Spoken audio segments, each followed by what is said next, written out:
great to be with so many lovers and supporters of Israel and the Jewish people today.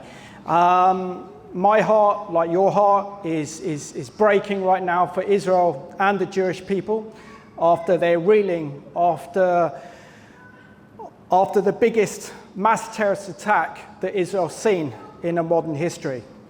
Not since the Holocaust of over 80 years ago has the world witnessed the biggest massacre of Jewish people in one single day. 1,300 Israelis have been murdered and rising through the Hamas terror raids and their rockets. More than 3,300 have been wounded, many of them critical. Between 97 and 150 have been kidnapped and taken to Gaza. 258 soldiers of the IDF have been killed so far in this conflict. Israel's at war, we're at war. And this is the most dangerous time in Israel's 75 years as a modern state in fulfillment of biblical prophecy. Let me take you back a week to Saturday, the 7th of October, 2023. Will go down in history in Israel as a day of infamy. It was not only Shabbat, but it was also Shimhat Torah, the receiving of the Torah, the celebrations after the Feast of Sukkot had finished. This day will be remembered like the 7th of December, 1941, Pearl Harbor, like November the 22nd, 1963, the assassination of US President JFK, the 6th of October, 1973, the Yom Kippur War, and more recently, 9/11. We all remembered, and we will all remember where we were when this mass terrorist attack happened in Israel on Saturday, the 7th of October, only a week ago. I remember waking up in the morning and getting news feeds coming through my phone that something horrific was happening in Israel. And then I wanted to find the truth. I'm not going to rely on our mainstream media here, the BBC, Sky, ITV, to tell Israel's story or to tell what's going on. So I was asking the Lord, where can I go to find information about what's happening? So I came to mind I should go and watch I-24, which is Israel's news channel. And literally, I've been glued to that ever since. And if you go on YouTube and write I-24 Live, you can watch many of their live broadcasts from Israel with intelligence experts, generals, and they are doing an incredible job in terms of what's known as Israeli Hasbara, of explaining Israel's story as Israel's under attack. This war, to me, is personal. I have close Israeli friends that are like family. I've been out to Israel nearly 30 times ever since I was young, when the first time I went was as a 21-year-old. And I was an undergraduate student at the University of Manchester studying modern Hebrew and modern Middle Eastern history in a very pro-Arabist department. I soon then learned, friends, that the only people that shared the same strong Zionist beliefs in Israel was the Jewish community. So I got on very well with Jewish students and with JSOC. Now, last December, I was invited and have been over a number of years to attend what's been called the Christian Media Summit. And this is where the Israeli government allows broadcasters and Christian journalists around the world to meet in Jerusalem for a conference. Now, they took us down to kibbutz Narim. And the kibbutz Narim is only 7 miles from the Gaza Strip. We had a beautiful dinner, and we had a meeting with the Eshkol Regional Council leaders. And as we were having dinner in what is known as the Cheder Okal, the dining room, surrounded by these beautiful Israeli houses with these immaculate gardens, beautiful flowers, they said that 90% of the time this area is like paradise. But the 10% of the time, this is like hell, with the rockets and missiles coming. And I remember they thanked us for coming down to visit their communities, to show solidarity with them. And I said no. I got up and said, can I have the mic? And I said, no, we need to thank you because you are on the front line in defending Israel from Hamas. You're also on the front line defending Western civilization from this vile, demonic ideology that Hamas represents. And Hamas are members of the Muslim Brotherhood, and the Muslim Brotherhood came out of Egypt in the late 1920s and is the godfather of international Islamic terrorism. So it's sad today and to learn about the fate of kibbutz Narim, that many of those leaders who addressed us are dead or taken hostage to Gaza. So let's remind ourselves of what happened over a week ago. At 6:30 a.m., 2,500 Hamas terrorists breached one of the world's most sophisticated secured borders, that is the Israel-Gaza border. Can you imagine for one moment 2,550 Hamas terrorists armed with machine guns, hand pistols, and what's known as EPGs, mortar hand grenade bombs, attacking innocent Israelis? This was a well-planned and implemented mass terrorist attack. Hamas devised a strategy of, they say that they fired 5,000 rockets and missiles. The Israeli authorities think that's more in the region of 2,000. They did it because they wanted to overwhelm Israel's Iron Dome missile defense system. And what we saw, and Barry reported extremely well, Israel's last battle with Hamas, and that was in the spring of 2021, when we saw those rockets and missiles come over to Israel. That was a test run for them to test what happened last week. Now, we saw that air raid sirens went off as far as Tel Aviv, and that's 38 miles north of Gaza.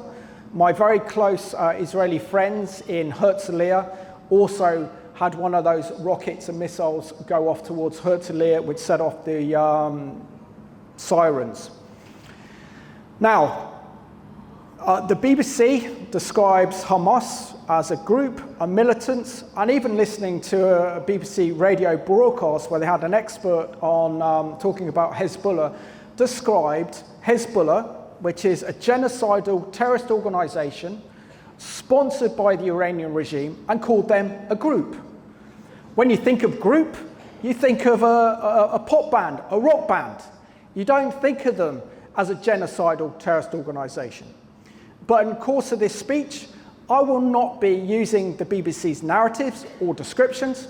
I will call Hamas out for what they are: a genocidal terrorist organization that brings nothing but evil and destruction.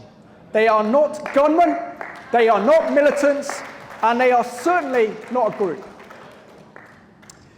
Back to the events of last Saturday. So at 7:30 a.m., there were reports coming through that Hamas had breached the border in 3 places alongside the Gaza-Israeli crossing.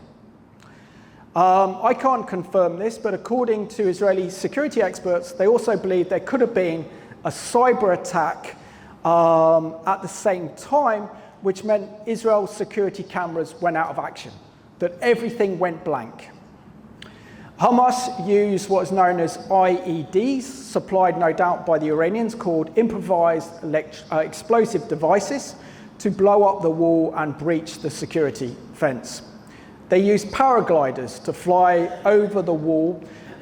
They used motorbikes and boats to land on the coast of Israel. This was a land invasion. This was a sea invasion. And this was an air invasion of Israel last week.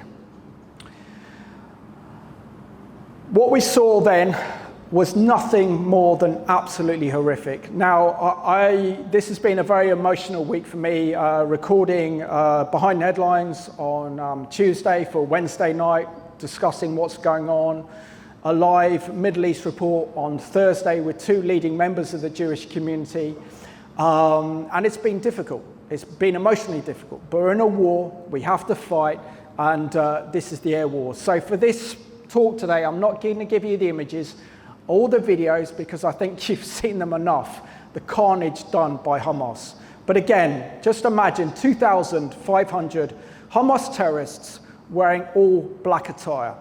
They went on a murderous rampage, and in some cases, some 70 Hamas members attacked and stormed one single kibbutz alone, shooting and gunning down innocent Israelis in cold blood, storming their way into homes, murdering families as they slept in their beds. It's believed that Hamas attacked 27 different locations in Israel. Hamas burnt families alive who were sheltering in bomb shelters. At kibbutz Kfar Aza, which is one of the worst massacres that took place from last week, there are evidence of tortured babies' bodies, and also bodies that have been mutilated and body parts cut off. 40 babies were found dead, including many of the babies' heads beheading.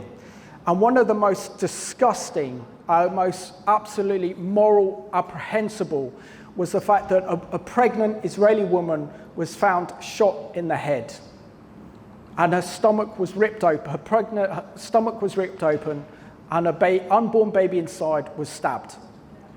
I think that tells you the brutality and the sheer evil that we're dealing with here. When the IDF came in to clear and liberate Kfar Aza, they found 2 piles of 20 dead bodies burnt in piles. There was also cases of mass rape taking place. Israeli residents have been kidnapped and taken to Gaza, including a Holocaust survivor, including those with Alzheimer's, young men and women just taken to Gaza. Hamas took the Israeli towns of Ofakim, Sderot, and Nevarot. This is worse than ISIS, and this is worse than anything we've seen since the Nazi era and the Holocaust over 80 years ago. And I got this information from Israel today, and I'm going to run down now what's happened at some of these kibbutzes. And if any of you have been on a kibbutz, and I've done a Hebrew University program for 3 months on a kibbutz near Megiddo Junction in the north called Kibbutz Ein Shafet, they're beautiful, and they have beautiful Israelis. They're the most laid back of all the Israelis, the kibbutzim as they're called. So let's start and see what happened, because you won't get this on the BBC, you won't get this on ITV, you won't get this on Sky, you might get this on GB News, or you might get this on Talk TV. Both of them are doing a great job. You certainly get this on Revelation TV on the Middle East report. Kibbutz Zakim. A terrorist stormed Zakim with RPGs, but was stopped by local security in exchange of fire. 2 injured from the emergency unit. Moshav, Nativ Hashara. Terrorists stormed the Moshav with gliders. The emergency force rushed to them. 3 fell. Numbers of Israelis were murdered. This was the worst one. Kibbutz Kfar Aza. The entire emergency force of the kibbutz was shot, and about 100 members of the kibbutz were slaughtered. A terrible massacre. Kibbutz Alamim. Terrorists slammed into the kibbutz and murdered 20 foreign workers from Thailand and Nepal. The emergency force fought against the terrorists until the army arrived 6 hours later. Kibbutz Barret. Terrorists stormed the kibbutz early in the morning. The emergency force fought non-stop. 5 out of the 10 men in the force were shot. Then the massacre took place in the kibbutz. Over 100 people. We've seen the pictures and the videos, and they are absolutely horrific. There is not an act like this that can be described other than demonic. Kibbutz Kisfurim. about 70 terrorists stormed into the kibbutz on all sides, exchange of fire with emergency services, of which at least 4 were killed. It is currently known that 15 members of the kibbutz were murdered and 4 were abducted to the Gaza Strip. I go on. Kibbutz Re'im, the emergency force numbering no more than 6 men, fought 100 terrorists for hours until the soldiers arrived. 5 members were shot and 5 were abducted to the Gaza Strip. Kibbutz Narim, terrorists stormed the kibbutz and shot 5 Israelis in their houses. Then the emergency force intervened and slowed down the attack. 5 Israeli fighters lost their lives. Kibbutz Ein HaShalosha, 15 members of the emergency services held off the terrorist attack on the kibbutz for 6 hours until the soldiers arrived at midday. The commander of the emergency force fell. Kibbutz Ne'oz, all members of the emergency force are missing. Over 35 members of the kibbutz were murdered. Kibbutz Nir Ishahak, terrorists stormed the kibbutz. The emergency force defended the kibbutz, but 2 of them were shot. 4 fighters from the emergency force are missing, and several kibbutz members have been abducted to the Gaza Strips. Kibbutz Korem Shalom, 10 members of the emergency force were killed, over 20 terrorists, and 2 members of the security team were killed. That was the kibbutzes. Now for the massacre that took place at the music festival. 260 young Israelis were murdered at the all-night nature party. It was called the Supernova Sukkot Music Festival. This occurred outside Kibbutz Re'im and attracted some 3,000 young Israelis. 260 were murdered and shot in cold blood. And I don't know if you've seen the images, but I have, of all the cars trying to escape, and they're all blown up because they couldn't get out fast enough and were being shot at all sides. Missiles were being fired at these cars as they tried to escape.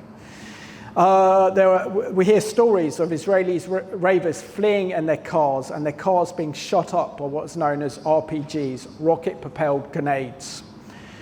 Horrific stories of Hamas terrorists committing mass rape of young women next to the dead bodies of their friends.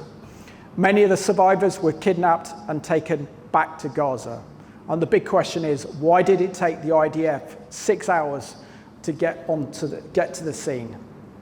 Now, the danger is that Israel faces a multi-front war. But thankfully, Israel, back in the early part of the spring, went into Judea and Samaria under the control of the Palestinian Authority of Jenin and took out the terrorists in Jenin in a 48 military-hour operation. The situation Israel is facing now would be a lot worse had Israel not done so. We've seen that Israel has mobilized 360 IDF reservists have been mobilized. 360,000, of course. Thank you. Thanks for that, Barry. And also we're seeing as well that the Israeli Air Force have currently targeted positions of Hamas and Islamic Palestinian Jihad positions, including weapons dumps and terrorist and rocket sites. As I am talking now, Israel is preparing to launch a ground invasion of Gaza, and it's only a question of time. There's been an exchange of fire between IDF forces and Hezbollah on Israel's northern border with Lebanon. Israeli forces are facing the prospect of facing up to 160 to 180,000 rockets and missiles, many of them guided laser missiles from Hezbollah in southern Lebanon. And that's not to mention the 70,000 Iranian troops stationed in Syria, backed up by their militias. The good news is that Hezbollah is a lot more cautious than Hamas, and there's a lot of belief come out that Hamas actually stole Hezbollah's thunder, as they were supposed to coordinate this attack together. It was the Iranian plan, that Hamas from the south, Hezbollah in the north. So this has taken the element of surprise away from Hezbollah, and it's given time for Israel to evacuate the communities north of the border with Lebanon. What is at stake for Israel? Israel was meant to be a safe haven for the Jewish people to flee the horrors of Jew hatred. Israel has an army to protect her citizens for such a time as this. But never in Israel's 75-year history has she faced anything like this. The IDF has to destroy Hamas and Palestinian Islamic Jihad in Gaza. Israel needs to restore its deterrence capabilities to ensure that nothing ever happens like this again. And if Israel does not destroy Hamas, then there's a real danger that this will erode Israel's security and endanger the very state itself, because it will endanger Israel, and Hamas and Palestinian Jihad and Hezbollah will be emboldened. It's now been shown that Hamas poses an existential threat to Israel. And let's make clear, when Hamas says they want to destroy Israel, they want to destroy Israel. And we've seen this in their founding covenant charter in 1988, that they call for the destruction of Israel, but also the annihilation of the Jewish people around the world. And they showed their intent last weekend. Like the Nazis, the residents of Gaza need to go through a process of denazification. And ever since Israel entered into the Oslo Accords back in '93, which actually marks the 30th anniversary last month of the Oslo Accords, we've seen a radicalization of the Palestinian population in their media and in their education system. So for the past 30 years, children of Gaza, children living in the Palestinian Authority, have been given a daily diet of hatred, incitement, and glorification of terrorism against Israel, which in itself is nothing less than state-sanctioned child abuse. What has happened for Israel is because of these decades of incitement, and the international community has refused to address this. Just look at Palestinian Media Watch of Itamar Marcus doing incredible work. You look at Memory, the Middle East Media Research Institute, and the material they put out to give evidence of this incitement to terrorism and violence. But the big question, I'm sure many of you are all asking now, is why did Hamas carry out this terrorist attack now? I can give you a few of the reasons why I think they did that. Firstly, the Islamic Republic of Iran.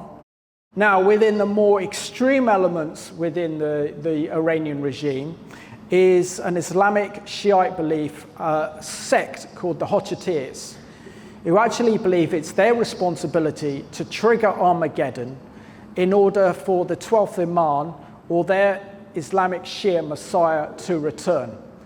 And this is why they want to engage in Israel and send the world into total chaos in order for the 12th Imam to return, who as a young boy disappeared down a well and would return as the Shia Messiah and take over the world for Shia Islam. By attacking Israel in the south by Hamas and Hezbollah in the north, this would tie down Israeli forces from attacking Iran. The Iranian regime believed that divisions within Israeli society over the reform of the judicial system would weaken the state and lead to its collapse. The Iranian regime was fearful of a normalization agreement with Saudi Arabia. They were scared of the US security guarantees that the Saudis wanted if they signed a normalization agreement with Israel, that the United States would now come to the defense of Saudi Arabia if they were attacked. Now that normalization agreement is on hold. In the minds of the Islamists, also the defeat of Christian Armenia in Nagorno-Karabakh or Artsakh. Many of you have done programs about the genocide taking place in Armenia by Azerbaijan forces, have also inspired Hamas. That is what the enemy's doing, but let's have a look and see what God is doing. The Iranian regime is close to collapse. The Islamic Republic of Iran has held total power over its people ever since they came to power in the Islamic Revolution of 1979. The Islamic dictatorship has been exporting its dangerous Shia Islamist ideology across the Middle East and around the world and creating global terror networks. On September the 16th, 2022, was a defining moment in Iran's modern history. After the murder of Mahsa Amini by the state's morality police for not wearing her hijab properly sparked the biggest wave of protest movements against the regime in its history. 19,662 Iranians across 134 cities and 132 universities were arrested for protesting against the regime. And in January 2023, 551 Iranians, mainly brave, young and courageous women, were murdered by the regime. Now, this is what's interesting. Senior clerics for the Iranian president, Ibrahim Raisi, gave a speech to a group of religious students earlier this year, in which he stated that 50,000 of Iran's 75,000 mosques have closed their doors. The Iranians are turning their back on Islam.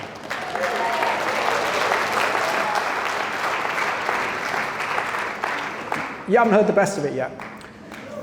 Christianity is now the fastest growing religion in Iran or anywhere else in the world. Not only that, but they love the Jewish people, and the Iranian people are standing with Israel. At their biggest football club in Iran, they were told by the regime to support Hamas. They supported Israel and had chants of Israel. So we're seeing that the Iranian people, because the regime hates Israel so much, that they are supporting the people of Israel. Right, let's go on to the UK's position for Israel. And I'm delighted to say that our government is standing with Israel. I'm quite surprised, but I'm very pleased.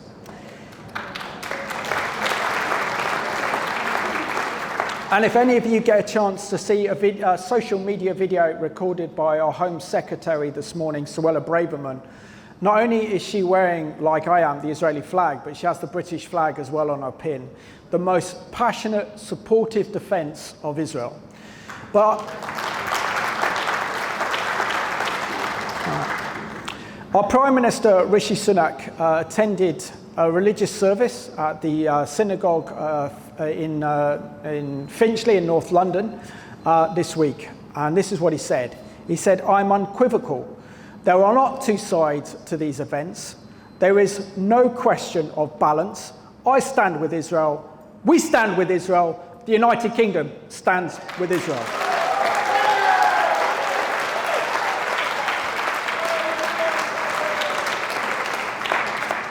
And we've seen our newly appointed Defence Secretary, Grant Shapps, attack the BBC for not calling Hamas terrorists. I was listening to a radio report yesterday in 5 Live, which is a big internal debate now within the BBC, whether to call Hamas is acts of genocide, acts of terrorism, and to call them terrorism. They said, well, if you have an expert and they refer to Hamas as a terrorist, that's fine, but we don't want to mislead the public or take sides, so we're going to call them gunmen. But what's interesting is that one of these Jewish experts picked them up and said, strange that, because when it came to IRA attacks, you called IRA terrorists, and when it came to ISIS attacks, you called out the ISIS terrorists as terrorists. Why can't you do it in this position when babies have been murdered, innocent Israelis have been murdered in cold blood, and entire communities destroyed? Well, that's something we have to leave with the editorial team of the BBC, but that's certainly something that we can pray over. We've also seen that James Cleverly, the Foreign Secretary, has been unwavering in his defence of Israel and flew out to Israel to support them. And we've also said that Suella Braverman, the Home Secretary, has shown support for Israel. Now, we need this. Why do we need this? Because all of you will be only too familiar of what it says in Genesis 12, 1-3, that those who bless Israel, I will bless, and those who curse Israel, I will curse. And I would not like to be the leaders of Hamas right now, nor would I like to be the leaders in Tehran, because they are not coming against the IDF. Or the IDF is not going, they should be scared of the IDF, and rightly so, but they need to be even more scared of the God of Israel, the God of Abraham, Isaac, and Jacob.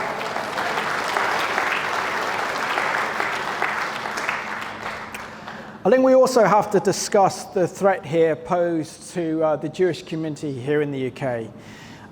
We've seen that the UK Jewish community is shocked. They are frightened at the events of last week.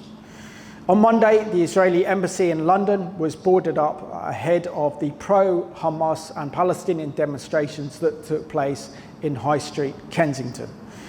Sadly, we've seen pro-Hamas demonstrations in the streets of the UK and online. Now synagogues, Jewish schools, community centres are now threatened. So far, as of this talk, 190 anti-Semitic incidents in the UK have occurred in the past 6 days alone. That's 190 anti-Semitic instances in the past 6 days alone. And as we're here today, the police have deployed over 1,000 Met Police officers for the pro-Hamas Palestinian rally that's taking place in London today, where it's expected that thousands will travel to London for what is called the March for Palestine demonstration. And by demonstrating in support of the Palestinian cause, are they not supporting genocide? Are they not supporting the annihilation of the Jewish people? And when it comes to the people of Gaza, I want the people of Gaza to be free. Free of Hamas. And we should all want that. And it's interesting that all these rallies are motivated by Jew hatred. Because where were the protest demonstrations when the Arab Palestinians living in Iraq are being ethnically cleansed in Iraq? Silence. Where were the demonstrations outside the Syrian embassy in London when Arab Palestinians were being bombed by Assad's regime and his refugee camps? Or Palestinian Arabs living in Jordan, Egypt, in the Gulf states, across the Middle East, are treated as third-class citizens. You want to know where the real apartheid is? It's not in Israel. It is in the Arab world, and yet they're silent. And as a huge England fan and an Arsenal fan, put them in that order. There you go. And as we're in Brighton, I have to acknowledge how well Brighton are doing this season. I am ashamed of the FA for not having the Israeli flag lit up at the Wembley Arch. And there is no equal morality in this conflict. If, as we've seen last week, if Israel gives up her weapons and de-arms her state and tells the IDF to go home, will that lead to peace? It'll lead to another Holocaust. But if Hamas, Hezbollah, the Palestinian Authority, Fatah, give up their weapons and their arms, will there be war? Will there be a genocide? No, there'll be peace. So shame on the FA. Sadly, we're also going to witness a huge escalation of Jew hatred in this country now. And the government is doing everything it can to deal with this. But our Jewish friends are scared and they're frightened. I want to read out a message I got from a very, very close Israeli friend who sent me this message on a Saturday evening last week. And this was from her friend in kibbutz Oz. And this is what she said. Kibbutz near Oz, my kibbutz, the amazing one, has been demolished. We don't know, but my kibbutz has been demolished, burnt down and looted. They're not reporting anything. The terrorists arrived at 9 a.m. and went from house to house. They killed, kidnapped people to Gaza and set the houses on fire. A few survivors gathered in one of the parks in the evening, and today they are being evacuated. It's incomprehensible. They kidnapped children, women, and elderly who could barely walk, and no one knows anything. As this morning, 24 hours later, we still don't know anything about who was killed and who was kidnapped. We only know that this beautiful Nir Oz kibbutz, as we know it, is gone. Unfortunately, kibbutz Nir Oz is barely the only one. The same scenario has happened to nearby kibbutzes.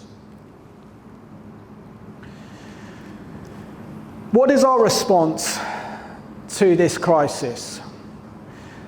Let me remind you, Israel is at war, and we need to be at war. Our command and control room is our prayer room. We need to pray and intercede for Israel, the IDF, and the Jewish community, and the Jewish communities around the world. If you have Jewish friends or work colleagues, ask them if they're okay. Start a conversation with them by telling them that they're not alone. And this is something that I'm very proud of my wife doing this week. She's reached out to her Jewish work colleagues, her Jewish clients, and they've been touched. And we can all do that. I've heard so many conversations with Christians saying, oh, I'm just praying about that and that's it. That's not enough. That's not enough. We need to show love and solidarity, not only with Israel, but also with the Jewish people.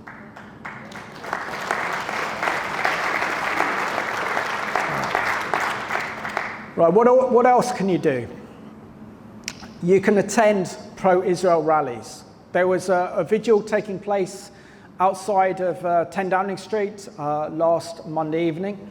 And as I had my good friend Stephen Jaffe, who represents Magen David Adom UK there, said sadly very few of our Christian friends were there. If there are pro-Israel rallies where you live, attend them. Don't be afraid, don't be scared. This is the battle of our lives. Right. What you also do is help wonderful ministries like Vision for Israel or Joseph Storehouse, as you can see from Batia providing incredible aid to the Israeli soldiers. Give them the financial help that they support so they can give humanitarian aid and assistance. There's other good organisations that support Israel, such as Magen David Adom UK, who are Israel's national emergency service. And I know that this ministry, Vision for Israel, has kindly given ambulances. Now, would you be horrified to find that 9 members of Magen David Adom, that's Israel's national emergency service, have been killed in this conflict? And on the Saturday, there was an MDA ambulance driver driving to the scene as Israel was under attack. He was shot in his ambulance and killed. That shows you the nature of these people. What else can you do? Well, you can be a voice for Israel. You can speak up and not remain silent. And if you're on social media, post pro-Israel postings to show your friends, your family, what is going on. You can also support, for example, Christian ministries such as Revelation TV. Watch the Middle East Report, watch Behind the Headlines. And I know that the rest of the channel at Revelation TV are breaking for what is happening in Israel and doing so many programs to educate our viewers on the importance of standing with Israel and the Jewish people. So please watch the Middle East Report that's on at Friday at 9 p.m. and also Behind the Headlines as we continue to stand with Israel and the Jewish people. And I'm going to conclude with this. After all, the God of Israel is our God, and the Messiah of Israel, Yeshua, is our Messiah. And now more than any other time in Israel's history, we need to stand with Israel and the Jewish people. We need to be on the right side of history, and for Zion's sake, we shall not remain silent.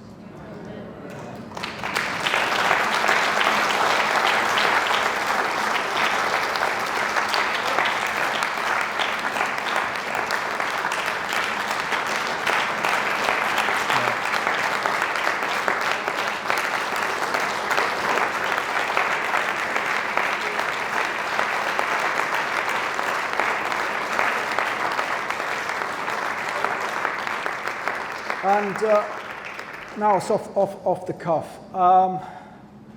We've all got jobs to do, all of us. We can all pray. We can all attend rallies. We can all encourage our Jewish friends. We can all encourage members of the Jewish community. We can always encourage Israel. And I'm actually on a WhatsApp group that the Israeli embassy are sending out in terms of information on what's happening, people to interview and videos. Please also keep the Israeli embassy in our hearts as well, who are on the front line, who are setting up these remarkable interviews they're doing with journalists across this country. And we need to pray like we've never prayed before. I believe that God will turn around this situation. As I mentioned here, that the Iranian regime is on its last legs.